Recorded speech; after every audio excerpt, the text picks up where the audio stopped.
One of the most important teachings of the Buddha relates to his teaching about karma. Karma is probably a word that you've come across, and there's all sorts of ideas about karma that go around. Karma simply means action. And when the Buddha talks about karma, what he's usually referring to is that actions have consequences. Every karma, every action that we take, whether that's a kind of physical bodily action or an action of speech or even an action of mind. The central reason why we suffer or we feel kind of limited in our lives is that we hold on a bit tightly to this sense of self, this kind of egoic kind of clinging.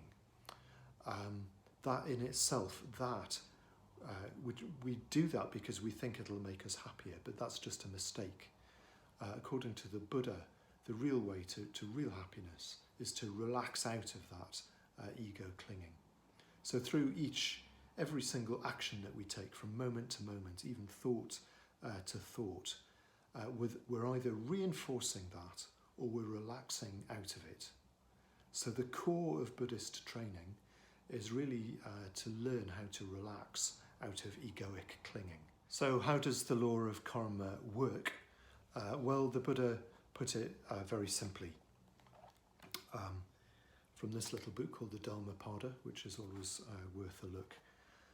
All states of being are determined by mind. It is mind that leads the way. Just as the wheel of the ox cart follows the hoof print of the animal that draws it, so suffering will surely follow when we speak or act impulsively from an impure state of mind. As surely as our shadow never leaves us, so well-being will follow when we speak or act with a pure state of mind. The Buddha is just laying out very simply the fact that our state of mind creates the experience. That if we want to be happy, we need to train ourselves in more positive states of mind. The 8th century Tibetan Buddhist Shantideva put it this way: all the suffering there is in this world arises from narrowly wishing ourself to be happy. All the happiness there is in this world arises from wishing others to be happy.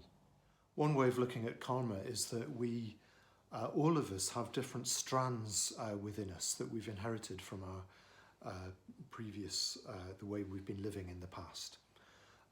Some of these strands are very positive.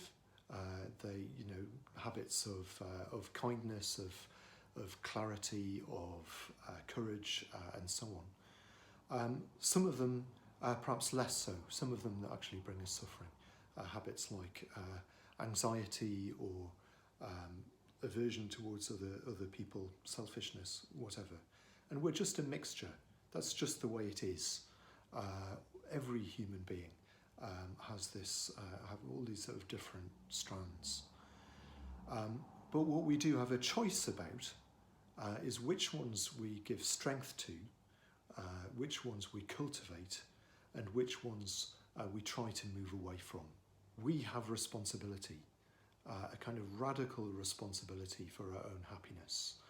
So instead of thinking that our happiness is someone else's responsibility, or the world in general, or the government, or whoever it might be, Buddhism says, no, take this in your own hands. You're the only person really that can work towards your own happiness. So how does it actually work, the law of karma? There's a few different ways.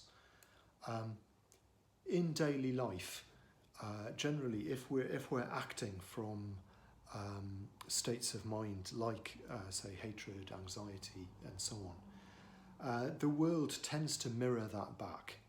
Other people will tend to mirror that back. Not all the time, but that will, by and large, be the case. If you put hatred out, that will meet with a similar kind of reaction back. It's also the case that our state of mind draws us to particular people, to particular kind of situations in life. We might be drawn to situations of conflict, or drawn to people who make us anxious, that reinforce that anxiety. Our states of mind can also kind of filter how we see the world. So again, if I go out in a kind of ugly state of mind, my attention is likely to be drawn to ugly things, to the ugliness of tarmac, to the ugliness of watching people buying ridiculous amounts of toilet rolls, or whatever's going on at the moment. If my mind is more expansive, perhaps more attuned to beauty in the world, then perhaps I'll more likely sort of be able to see the beautiful trees, or the beautiful behaviours of one person towards another.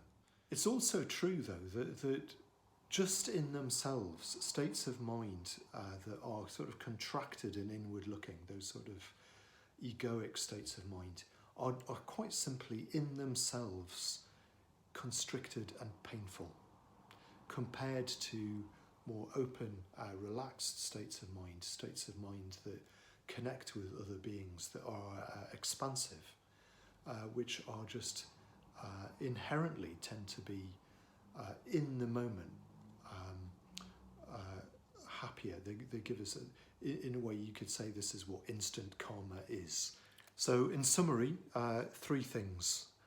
We suffer because we get caught up in negative cycles, in sort of vicious circles of thinking and responding in our lives. Secondly, there's something that we can do about this, which is to be mindful, to bring awareness to those moments of stimulus, craving, response, and to intervene with a different way of living our lives. And thirdly, that if we do this, what we're doing little by little is building up those positive strands in ourselves, those positive habits. Individual actions add up to habits, and those habits add up to personality. And the way that our personality is will condition our experience of life towards more freedom and happiness. So for this week, what you can do if you're following the course, just have a think about any particular cycle that might be part of your life, one that perhaps ties you into suffering. And see if you can come up with a different response. Now, it's just 1 week. We're not going to be tackling some of those sort of big things that many of us have in our lives. Just choose something. It might be a response of anxiety. It might be a niggling conflict with another person, some sort of habit, or some craving or something like that. And just notice that you have some freedom. That's the main thing. Notice that you can choose to respond in a different way, and just give that a try. So try and be clear, have a little bit of a think about what exactly your particular cycles are, or one particular cycle. Just notice where the stimulus is, where the craving is, and what the response is. And then see if you can just choose to do something different. The second thing to do this week, if you can, hopefully you've been trying some meditation. So linking to this, either on the website or on Facebook, there's a link to not a 10 but a 20-minute version, led through version of the mindfulness of breathing meditation. So either you could carry on with the 10-minute one, or if you feel ambitious, try extending that to 20 minutes. So do keep in touch via the comments if you'd like to do that. If not, all being well, us being well, we'll be back next week with the third week, where we get into still more specifics about how to act positively, different ways in which we can cultivate positive action. So I look forward to seeing you or being seen by you then. Till then, look after yourselves and each other. Take care. Bye-bye.